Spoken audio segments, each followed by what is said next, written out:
Hello and welcome to week 2. I'm hoping that during week 1 you all had a chance to get acquainted with the material that's in Play-Doh and get familiar with using Play-Doh and just the format of the class.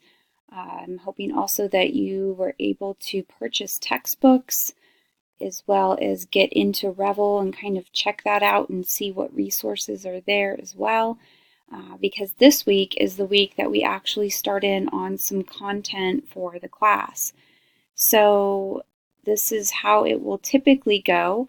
I will have a to-do list each week for you to keep you kind of on track and make sure that you're not missing anything. So my advice would be to read over the to-do list pretty good and just kind of scan it and see what is ahead of you for the week, check out due dates, also referring to the schedule on the back of your syllabus, the last page of your syllabus, is where all the due dates for discussion boards, quizzes, and tests are going to be. So I have here sort of a suggested list of the order. Now, of course, you can choose to do things in any order that you'd like, but I would really hope that you're fully reading all the material, watching any videos that I post or that are in the textbook before you try to start in on your work for the week. So before you ever attempt a quiz or a discussion, you should have all of that really well underway. So the very first thing we're going to take a look at here are the objectives for Chapter 1, and I'm just going to kind of go through these and highlight what you should be on the lookout for. This is in no way an exhaustive list of what you should know. You should always read the chapter. In fact, I've put Chapter 1 here of the main textbook, and that is this, Chapter 1, The Science of Psychology. It's in Cicerelli and White, so if you click into here, you're going to get the PDF of it. Now I've posted, it's an old chapter, so what you're going to want to do is, make sure that if there's any differences in your book that you're looking at that. In the future, I won't be posting PDFs of the chapters because you'll have your books. I've also posted the Hawk book preface, which pretty much deals with ethics, and that's going to be the topic of this week's discussion. So for the discussion, you're going to be using Cicerelli and White, Chapter 1, where it talks about ethics. These authors also mention the APA guidelines for ethical research. And then you're also going to use the Hawk preface for that. So in Chapter 1, you're really just getting into a broad overview of the field of psychology, sort of a historical look on where the field has come from, how it started, how we define it as a field of study, and what the goals are.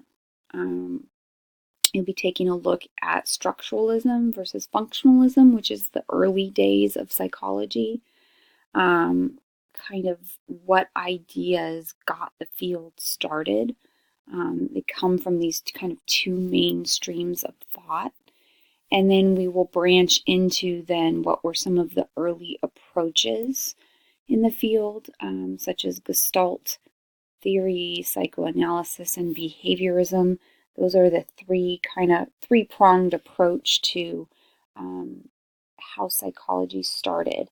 You have to remember psychology is the study of behavior and of the mind, and a lot of people had different ideas about what that entailed. So this is sort of what sprang out of that, were these kind of three main school of thought processes there, or perspectives, I guess you could say.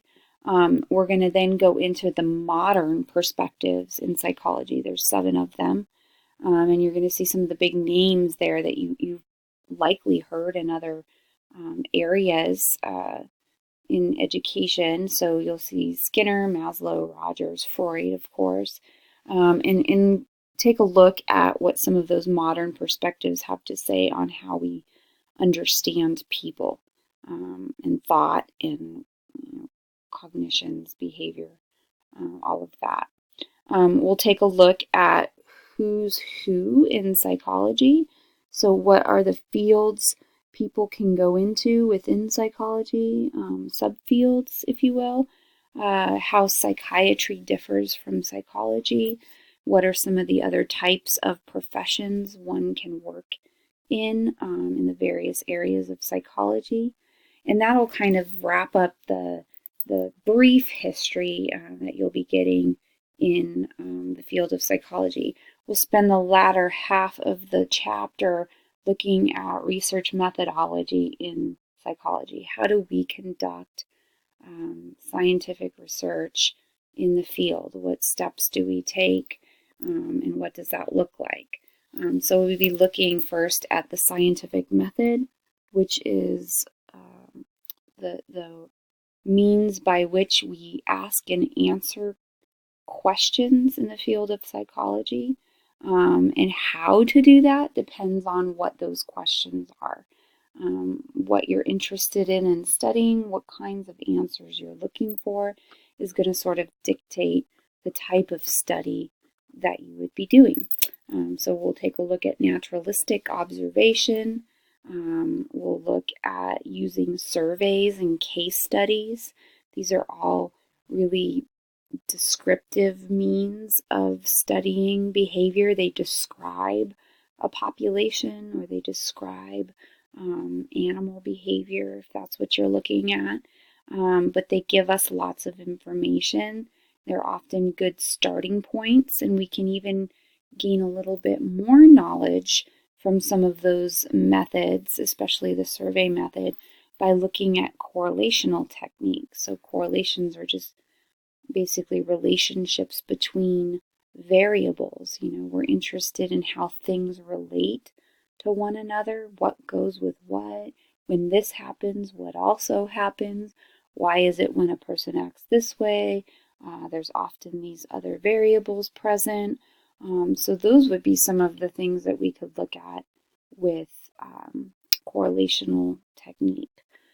Then we're going to get into experimental design, where we're actually able to look at cause and effect. When you want to know the cause of a behavior, what causes somebody to act in a certain way. For example, you might be interested in what causes criminal behavior. Where does that come from? So we could try to attack that in many different ways by looking at cause. So it builds on relationships. It builds off of some of the earlier methods I mentioned. But here you're actually isolating particular variables that you're interested in, and then you're seeing how those variables affect behavior. So the variables you're interested in might be considered independent variables, things that you're wondering what changes in those variables would cause a change in, say, behavior. So an example of an independent variable might be gender or age or social class. Those would all be different things about the person that you don't manipulate, you don't change. It is what it is for each person. But then those might cause a difference in a dependent variable, which would be something that you're measuring. It would be your outcome.